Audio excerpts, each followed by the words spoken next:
Olá, eu sou Nilton Hernandes, eu estou aqui, peraí, em Bordeaux? Não. Tem Chateau, mas eu estou em Champagne, na França. E eu vou dar umas dicas muito boas para você vir para esse lugar e ter excelentes experiências. É lógico que vai ter que pagar um pouquinho mais do que você está acostumado, tá?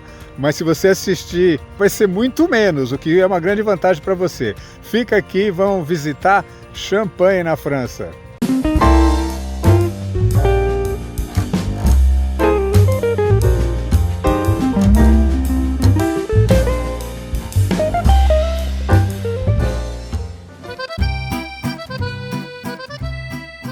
Olha, a sua viagem para Champagne começa aqui em...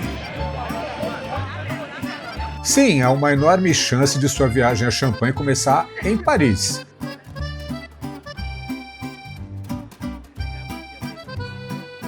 Champagne é uma das várias regiões vinícolas da França. Veja o mapa e note quantas regiões vinícolas os franceses têm. No Novo Mundo, a gente se refere aos vinhos por meio das uvas. Tomamos Malbec ou Chardonnay, que são tipos de uvas. Na Europa, a relação com o vinho é com a região. Toma-se uma taça de Champagne, ou de Barolo, ou de Rioja, que são áreas vinícolas da França, da Itália e da Espanha, por exemplo. O Champagne geralmente não tem safra. Isso quer dizer que uma garrafa mistura safras de vários anos, com o objetivo de manter sempre o mesmo gosto. Já os champanhes safrados indicam um ano de colheita especial e sabores diferenciados. Os champanhes com anos de safra são considerados especiais, melhores, e chamados de millésimes ou vintages. Depois de muitas batalhas no século passado, os franceses conseguiram proibir que produtores de vinho pelo mundo utilizassem o termo champanhe para os espumantes deles. Champanhe é só a bebida produzida na região de Champagne. Ponto. Na própria França, espumantes produzidos fora da região de Champagne, pelo mesmíssimo método e até mesmo com as mesmas uvas, só podem usar o nome de Crémant. Algumas vinícolas nos Estados Unidos, Rússia e até mesmo no Brasil, caso da Peter Longo no Rio Grande do Sul, conseguiram autorização para usar a palavra champanhe em alguns rótulos, com a alegação de que já utilizavam o termo champanhe antes da proibição francesa. Champagne é a região vinícola que fica mais pertinho de Paris. É enorme.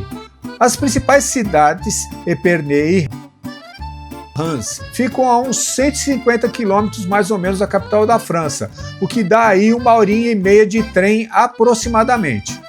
Vamos começar nossa visita por Épernay. Se você tiver só um dia para conhecer Champagne, aliás, se você tiver um monte de dias também, você deve ir para Épernay. A cidade é pequenininha, mas tem atração para vários dias. Primeira vantagem de Épernay, você desce da estação de trem e está a 5 minutos a pé da principal atração da cidade, que é a Avenida do Champagne. Na avenida, um ao lado do outro, estão prédios, caves, bares de importantes produtores. O primeiro prédio que você avista é o da Moët Chandon, que sozinha produz 10% das 300 milhões de garrafas anuais de champanhe. É muito champanhe. É mais ou menos essa quantidade de garrafas que ficam repousando em mais de 100 quilômetros de túneis que estão abaixo da avenida e que você pode visitar. Para as casas de champanhe mais famosas, você precisa reservar tour, às vezes com semanas ou meses de antecedência. Conselho de sempre aqui no Infovim: faça reservas com o máximo de antecedência, planeje antes. Aqui está a lista das empresas em Épernay para você avaliar os preços, tá bom? Que variam bastante.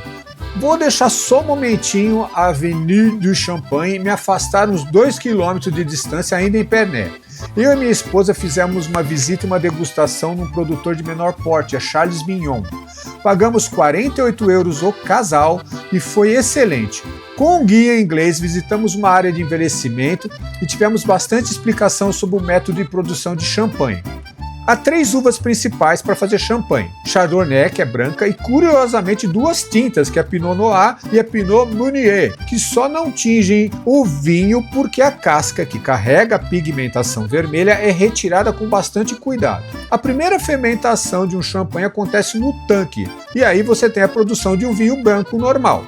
Já a segunda fermentação ocorre na garrafa após se adicionar ao vinho base uma mistura de açúcar e leveduras. É essa segunda fermentação que produz o gás carbônico natural, as bolinhas. As garrafas repousam depois nas caves por no mínimo 15 meses. Depois da retirada das borras que ficam dentro das garrafas, adiciona-se licor de expedição, uma mistura de vinho e açúcar para ajustar o nível de doçura. Daí a classificação nature, sem açúcar, esta brut, o mais comum, até demi-sec e doce. Nossa visita a Charles Mignon terminou com a degustação. Foram oferecidos 4 champanhes, poderíamos escolher 3. O de entrada é muito suave, muito gostoso, o do meio tem um sabor de pêssego. Agora, tanto eu quanto a Geni, a gente não gostou do que seria o mais sofisticado, né? Porque ele tem um gosto muito forte de fermento, eu até defini como massa de pão crua. Sabe quando você pega um pão que tá para fazer e bota na boca assim, experimenta? Ele tem esse gosto. Depois dessa degustação, eu e minha mulher seguimos para a Avenue du Champagne e fomos até o bar de Cellier Belle Époque, da Maison Perrier-Jouët. É um espaço lindo, sofisticado, com atendimento de primeira. 2 taças de champanhe lá custaram quase o nosso tour completo na Charles Mignon, mas foi legal. Sem contar que gostamos mais do champanhe da primeira produtora. O destaque do bar da Perrier-Jouët foram as comidinhas, como a salada Caesar e um sanduíche deliciosos muito bem servidos que valeram por um almoço. É uma brincadeira que vai sair 100 euros. Mas o lugar é muito bonito, né? Muito agradável aqui, você ficar aqui. Apesar dos carros passando aí na Avenida da Champagne. Mas é legal. O que é interessante esse tipo de experiência é que você vai nas vinícolas, chega um momento que você vai ficar ouvindo o tempo todo a mesma história, né? O jeito que o champanhe é feito, etc, etc. Chega um momento que você só quer beber para comparar. E aqui é um desses lugares que dá para você fazer isso. A Avenue du Champagne não é longa, mas dá para ir parando em diversos lugares, admirando as mansões e até tomando uma taça aqui e ali. Nos espaços de degustação você não precisa reservar, o que é uma ótima notícia para quem resolveu visitar a região sem planos de última hora.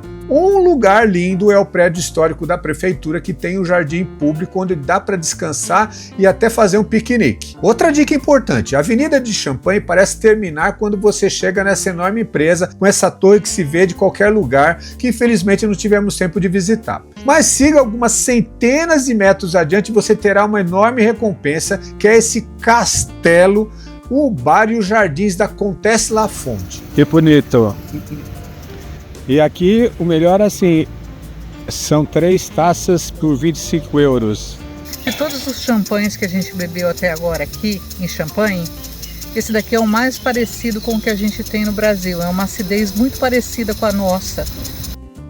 Ainda em Épernay, 2 dicas. Para comer, tente esse restaurante que foi o melhor de nossa viagem à França. Comida bem executada, preço justo, ótimo atendimento e do ladinho da Avenida do Champagne. Reserve antes, ok? E para passar a noite, esse hotel muito simples, uns 20 minutos de caminhada do centrinho da cidade, que custa metade do preço de algo semelhante em Paris. Apenas 7 km de Épernay, 5 minutos de carro ou 1 hora e pouco de caminhada para os mais aventureiros, está um local que eu, infelizmente, não valorizei durante o planejamento da minha viagem e espero que você não cometa o mesmo erro, que é Auvillers. Só o caminho para Auvillers já dá para você ter uma ideia da beleza do lugar. Auvillers é um vilarejo cercado de vinhedos e é famosa pela Abadia Saint-Pierre d'Auvillers, um local de trabalho e onde está enterrado o monge Dom Pérignon. Ele tem até uma estátua no local. Não compre a lorota de que Dom Pérignon inventou o champanhe no século XVIII, ok? Vou até colocar um link aí embaixo de uma reportagem sobre o assunto, caso você queira mais informação.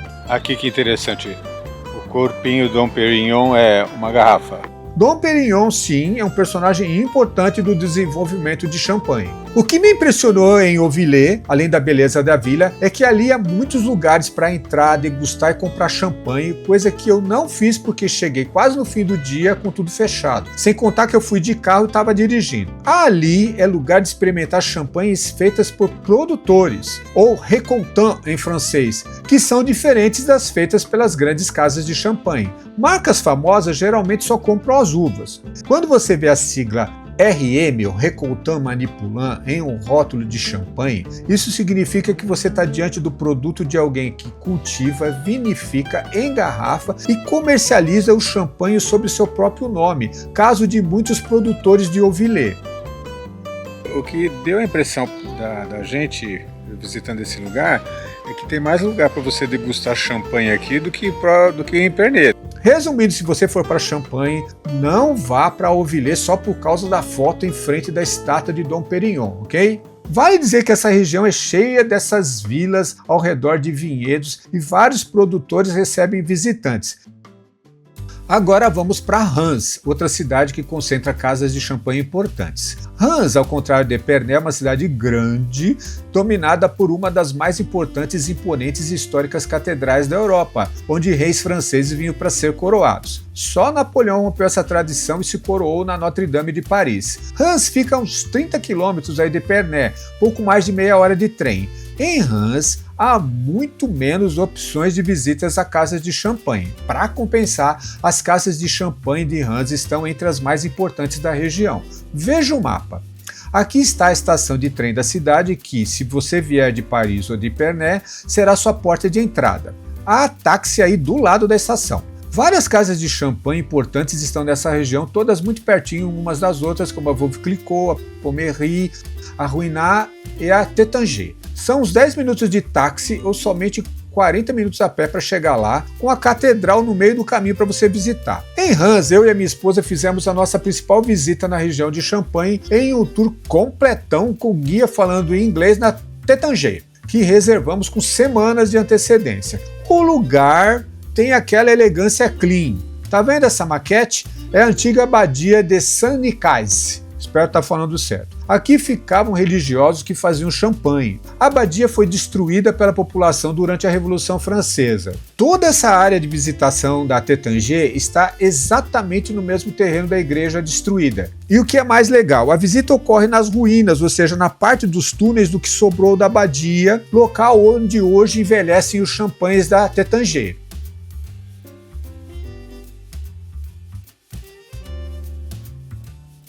O tour termina com a degustação de 2 champanhes da linha de entrada, um Brut e um Rosé. Eu e minha esposa adoramos e consideramos os melhores champanhes da viagem. Agora eu cheguei em Champagne. A gente gostou muito porque tinha muita complexidade e ao mesmo tempo muita cremosidade. Por diversão, pedi para repetir o Brut. A atendente disse que não podia repetir e minutos depois me trouxe a taça assim meio escondidinho. Os espumantes não, os champanhes estavam muito bons. Achei gostoso, achei que valeu a pena. Gostei mais do rosé. O preço foi bem razoável pelos padrões da região, 40 € por pessoa. Como eu disse antes, ao lado da Taittinger, aí no máximo uns 10 minutos a pé, estão outras casas de champanhe que oferecem experiências distintas. Tivemos tempo de visitar somente os jardins da Pommery, muito interessantes. A uns passinhos de distância está a Ruinart. E um pouquinho mais distante, mas nem tanto, está talvez a mais emblemática casa de champanhe aí da região, que é a Veuve Clicquot. A viúva Clicquot foi uma mulher à frente do seu tempo, grande negociadora, e implementou melhorias importantes no método de fazer champanhe. Então, quando você visita, você vai ter contato com toda essa importante história. Essas imagens são todas do site da empresa, pois não visitamos o local. Tentamos marcar um tour em inglês, mas estavam lotados. Ou seja, aquela história de sempre, tá? Tenta fazer as coisas com o máximo possível de antecedência. Aqui, no caso da Veuve Clicquot, com mais antecedência ainda. Vale dizer que o tour mais simples por lá custa 80 € por pessoa, o dobro da Taittinger, mas oferece 4 champanhes de linha de entrada junto com outros mais sofisticados, tem essa vantagem. Lá na Veuve Clicquot há um bar onde você pode comer e experimentar champanhe sem ter que fazer o tour. Então, planeje sua viagem para um tour completo, por exemplo, na Taittinger, e depois come e beba mais champanhe na Veuve Clicquot. Por falar em comida, nós almoçamos no centro de Reims, neste restaurante que tem excelente custo-benefício, com bons vinhos da casa em taça. Reserve antes, ok? Aliás, sempre tente reservar tudo antes. Para finalizar, alguns comentários comentários sobre champanhe, o produto. Eu e minha mulher gostamos muito da experiência, como vocês podem ver, os lugares são lindos, lindos, lindos, lindos, né? Mas vale lembrar que moramos no Brasil, um país que já está produzindo alguns dos melhores espumantes do mundo. E não é bairrismo, não. Nós estamos produzindo grandes espumantes. Se você entende de vinho, vai usar um argumento importante. Nós, brasileiros, não produzimos bebidas que tenham notas tão altas e sejam tão sofisticadas como alguns champanhes franceses. Concordo. Mas esses champanhes especiais estão fora do alcance da quase totalidade de quem gosta de vinho. São bebidas tão caras e pouco acessíveis que tem gente que compra esses vinhos só como investimento. Sabe assim, como se fosse uma barra de ouro, onde se espera valorizar para vender mais caro ainda? A grande jogada do marketing do vinho, principalmente francês, é a seguinte: é tentar vender a percepção de que tudo que eles fazem, tudo que eles comercializam é tão sofisticado, é tão especial quanto esses grandes vinhos. Toda champanhe seria uma Cristal ou uma Dom Perignon, por exemplo. Com essa jogada, eles vendem muitas vezes vinhos medíocres por altos preços, inclusive champanhe, ok? Para gente mais interessada no status do que na qualidade do que está dentro da garrafa. Eu já bebi Veuve Clicquot, gostei e fui feliz. Se você checar na internet, vai ver que o rótulo de entrada recebe notas de diversos críticos aí entre 89 e 92 pontos. É um ótimo espumante, portanto, e as notas são muito boas. Mas aí você pode comparar, por exemplo, com um espumante brasileiro feito pelo mesmo método de champanhe, o Caille Vigas e Brut Rosé, que recebeu 93 pontos da revista inglesa Decanter, que eu tomei na vinícola e achei delicioso. Com uma garrafa de Veuve Clicquot, você compra 3 Caille Vigas. E a Caille Vigas, vale lembrar, já é cara para os padrões brasileiros. Você viu onde eu quero chegar? Sugiro a você no futuro fazer uma experiência bem divertida. Reúna os amigos para uma degustação, compre um bom champanhe, além de espumantes brasileiros, inclusive os mais simples, porém gostosos, como os Proseccos Assalton da Garibaldi, feitos no método Charmat, em que a segunda fermentação ocorre em tanques de aço. Tampe os rótulos das garrafas e faça um teste às cegas. Será que o espumante considerado o melhor será o champanhe? Depois você me conta o resultado e as lições que deu para tirar da brincadeira.